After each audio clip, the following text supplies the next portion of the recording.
দাদু, আইন হয়েছে পুলিশের কাছে মারণাস্ত্র থাকবে না, আবার পুলিশ যতদূর সম্ভব বল প্রয়োগ করবে না। তাহলে উচ্ছৃঙ্খল মারমুখী জনতার মব জাস্টিস ঠেকানো যাবে কি করে? মব জাস্টিস হয়তো আর হবে না, সেই জন্যেই পুলিশ মারণাস্ত্রও ব্যবহার করবে না, বল প্রয়োগও করবে না। আইন শৃঙ্খলা পরিস্থিতির উন্নতি হবে, অন্য যে কোনোভাবে সরকার বোধহয় করবে বা করতে পেরেছে।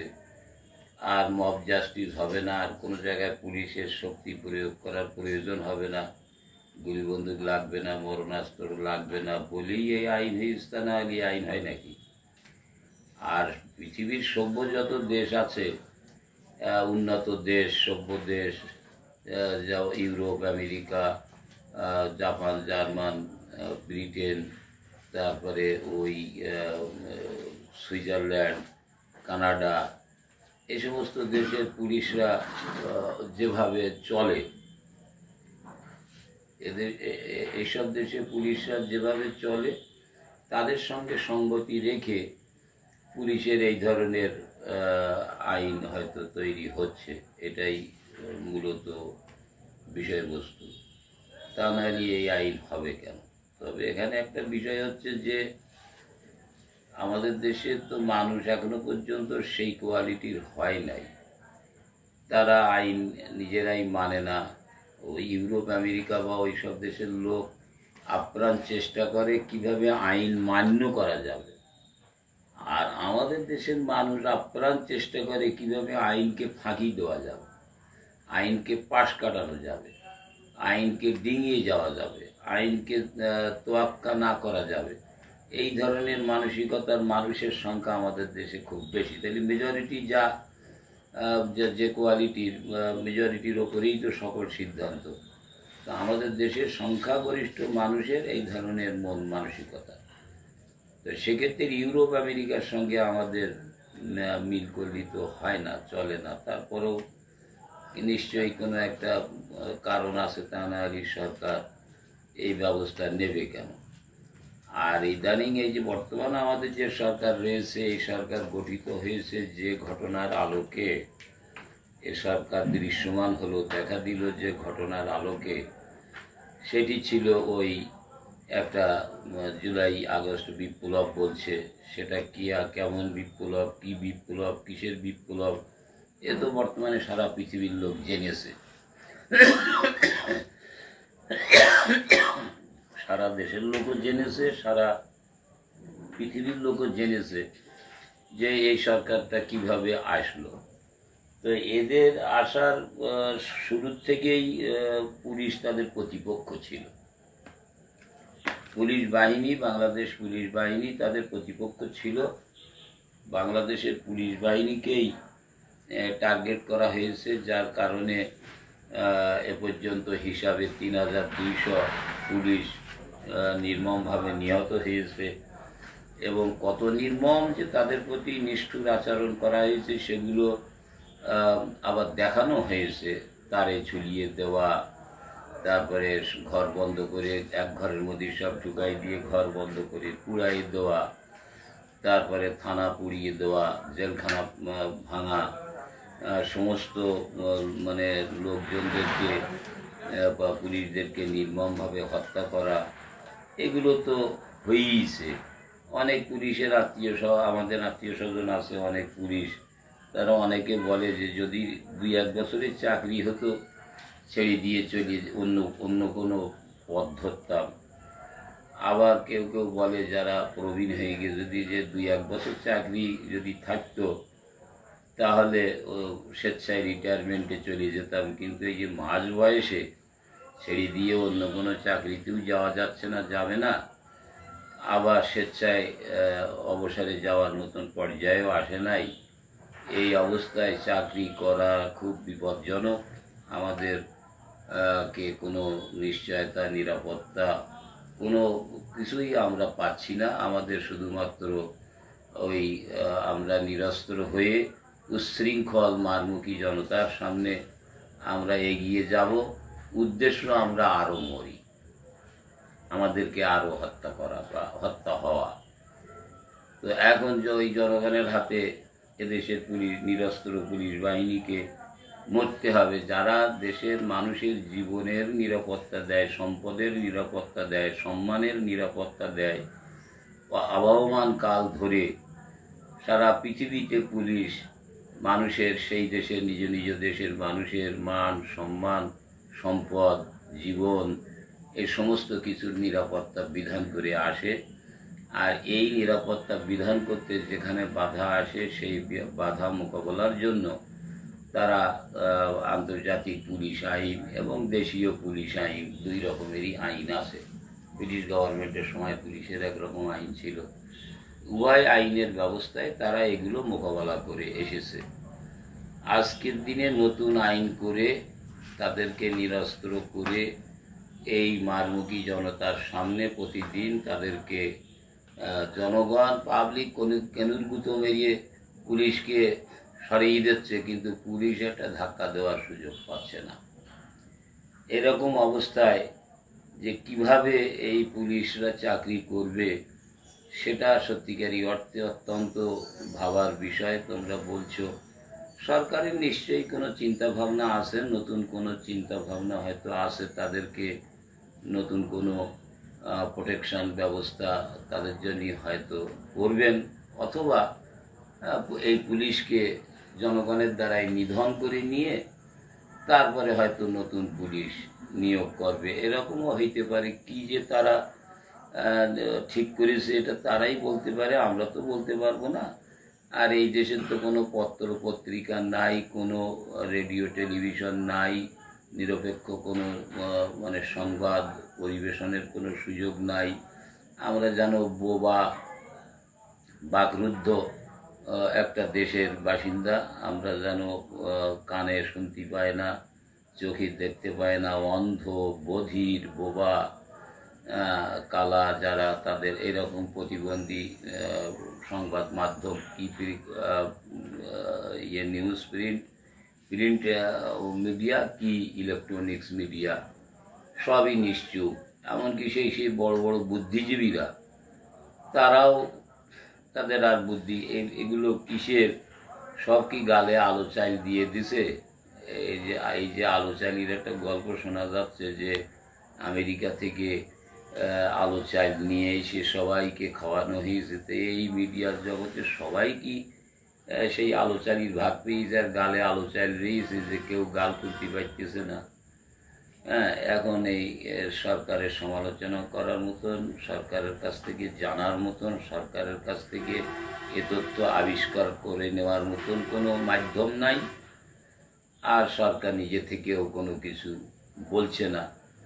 তা এখনো অবস্থার মধ্যে একটা মুশকিল আমাদের রয়েছে যে পুলিশ মানুষের নিরাপত্তা দিতে যাবে, সকলের নিরাপত্তা, ভিআইপি ভিভিআইপি সকলের নিরাপত্তা দেবে পুলিশ, কিন্তু ওই 1.5 হাত একটা বেতের লাঠি নিয়ে বা একটা বাঁশের লাঠি নিয়ে কিভাবে ভিআইপিদের নিরাপত্তা দেবেন, ভিভিআইপিদের নিরাপত্তা দেবেন, আর সাধারণ জনগণকেই বা কীভাবে নিরাপত্তা দেবেন, এটা সরকার ভেবে দেখবেন। তাই আবার একটা কথা মনে আছে, গল্প, যে হবুচন্দ্র রাজা ছিলেন আর গবুচন্দ্র তার মন্ত্রী ছিলেন, প্রধানমন্ত্রী।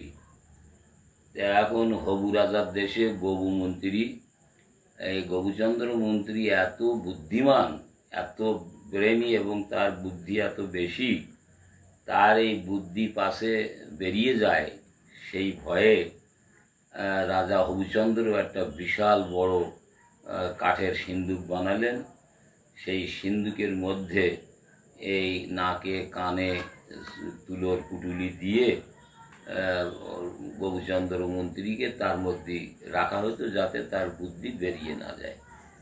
রাষ্ট্রে খুব বড় বড় সমস্যা দেখা দিলে, খুব বড় কঠিন যখন সমস্যা দেখা দেয়, তখন নাকি ওই গবুচন্দ্রকে সিন্দুকের মধ্যে থেকে বের করে রাজসভায় আনা হতো।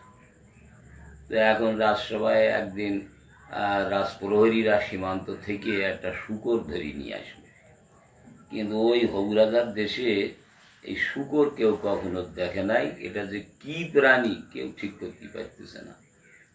এই রকম কঠিন অবস্থায় গোবুচন্দ্রকে সিন্দুক খুলে ঢাকঢোল পিটিয়ে বের করে আনা হলো। আজ দরবারে গোবুচন্দ্র আসবে। যথারীতি গোবুচন্দ্র আসলো। সীমান্ত প্রহরীরা সেই শূকরটা নিয়ে সামনে এনে দাঁড় করালো। তো রাজসভা থেকে রাজা গোবুচন্দ্র বলল, মহামন্ত্রী গোবুচন্দ্র, এই সীমান্ত প্রহরীরা এই প্রাণীটিকে নিয়ে এসেছে, আমরা তো কেউ বুঝতে পারছি না প্রাণীটি কি, তো আপনাকে বলতে হবে। তো নাকে কানের তুলোর পুটুলি সব ছাড়িয়ে দেওয়া হইলো, মুখের তুলোর পুটুলি ছাড়ানো হইলো, চোখের তুলোর পুটুলি ছাড়ানো হইলো। মহামন্ত্রী গোবুচন্দ্র খুব নিরীক্ষণ করে, খুব সুন্দর পর্যালোচনা করে দেখে দেখে শুধু শেষে বললেন, রাজামশাই, প্রাণীটি সম্ভবত ঐরাবত, মানে হাতি। ঐরাবত মানে হাতি। প্রাণীটি সম্ভবত ঐরাবত ভোজন অভাবে কৃষ হইয়া এই ক্ষুদ্র আকৃতি ধারণ করিয়াছে। এর উপযুক্ত ভরণ পোষণ হয় না, সে কারণে শুকিয়ে এই ক্ষুদ্র আকার, ছোট আকার হয়ে গেছে। অথবা প্রাণীটি ওই মশক মানে ইঁদুর অতি ভোজনে বৃহৎ রূপ ধারণ করিয়াছে। সম্ভবত ইঁদুর অনেক খেয়ে টেয়ে বৃহৎ রূপ ধারণ করেছে, আর না হইলে হাতি ভোজন না করিয়ে, ভোজনের অভাবে এই ক্ষুদ্র রূপ ধারণ করেছে। এখন আমাদের এই দেশটা আপাতত এইরকম একটা অবস্থানে আছে। এরকম কথায় বলে, চ্যাংড়া রাঁধে চ্যাংড়া খায়, চ্যাংড়া চ্যাংড়া গন্ধ পায় বলে একটা গ্রামের কথা আছে। তো রাখালের হাতে শাল গ্রাম তুলে দিতে নেই বলে একটা কথা আছে।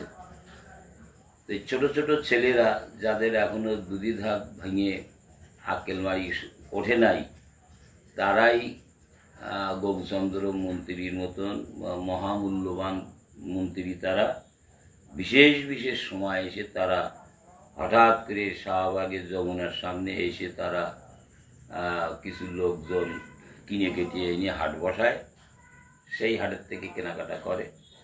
আবার কখনো কখনো সরাসরি প্রধান উপদেষ্টার বাসভবনে ড্রয়িং রুমে, ডাইনিং রুমে, বেডরুমে যেয়ে পরামর্শ করে এই ধরনেরই পরামর্শ দিয়ে আসে যে পুলিশের হাতে অস্ত্র রাখা যাবে না।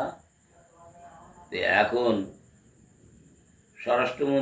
স্বরাষ্ট্র উপদেষ্টা মহোদয় বলেছেন যে অপারেশন ডেভিল হ্যান্ড চলবে।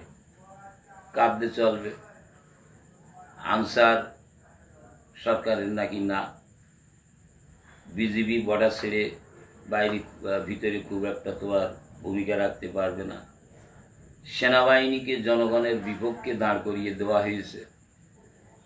আজকে এই দেশের জনগণের এক অংশ সেনাবাহিনীর ঘোরতর বিরুদ্ধে, আর সেনাবাহিনী নিজেদের আত্মসম্মান এবং বিভাগীয় মর্যাদা এবং দেশের স্বাধীনতা, সার্বভৌমত্ব সুরক্ষায় তারা বিচলিত, আর পুলিশকে নিরস্ত্র।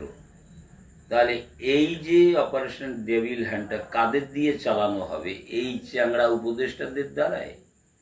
এই যে যাদেরকে পয়সা দিয়ে কিনে কিছু লোক নিয়ে এসে হাট বসায় শাহবাগে আর এই যমুনারপুরে, এরাই কি অপারেশন ডেভিল হ্যান্ড চালাবে? এরাই কি দেশের স্বাধীনতা রক্ষা করবে, সার্বভৌমত্ব রক্ষা করবে? এরাই কি দেশের সরকারকে নিরাপদে রাখবে? এরাই কি দেশের জনগণকে নিরাপদে রাখবে? দেশের জনগণকে যে কি নিরাপদে রেখেছে, আমরা তো আজ এই কয়টা মাস বুঝতেছি যে আমরা কে কোন নিরাপদে আছি। এদেশের রাজনৈতিক দল বলতে কি শুধু ওই জুমায় 8 দিন যাদের বয়স, এই নবগঠিত এনসিপি শিশুদের দ্বারা মানে গঠিত, যাদের মধ্যে কোনো বয়স্ক লোক কেউ আছে? কোনো 50 ঊর্ধ্ব 60 ঊর্ধ্ব বয়সের কোনো নেতৃত্ব তাদের আছে? এবং সিনিয়র বা মুরব্বী কোনো নেতাদের যারা জ্ঞানী, দেশপ্রেমী, দীর্ঘদিন দেশের জন্য কাজ করছে, তাদের কাউকে কি তারা মানে? তা সদল হোক আর বিরোধী দল হোক, তার কি মানে? কাউকেই তো মানে না। এবং তারা বক্তব্য বিবৃতি যা দেয়, এখন সাজানো নাটক হলেই সবই সহ্য করা যায়, করতে পারে। তা তো প্রধান উপদেষ্টাকেও হুমকি দেয়, এই 24 ঘন্টার মধ্যে এই করতে হবে, না করলে আপনার বিরুদ্ধে আপনারাকে বসাইছি, আপনারই আমরা নামাবো। তাকেও তো এসব তাকেও বলছে। তাহলে এখন দেশের তারা কথায় কথায় বলে রাজপথে নামবো, জনগণ ছাত্র জনতা ছাড়বে না। তাহলে ছাত্র বলতে ওরাই ওই কজনের ছাত্রই ছাত্র, আর দেশে কোনো ছাত্র নেই। জনতা বলতে ওরাই ওই কজন, ওই ছাড়া আর কোনো ওদের ওই কিনে আনা হাটে বসানো ওই কজন, এই ছাড়া এদেশে আর কোনো জনগণ নেই। রাজনৈতিক দল বলতে ওরাই ওই শিশু সংগঠন, ওই এনসিপি, এই ছাড়া আর এদেশে আর কোনো রাজনৈতিক দল নেই। এটাই কি তারা প্রমাণ করতে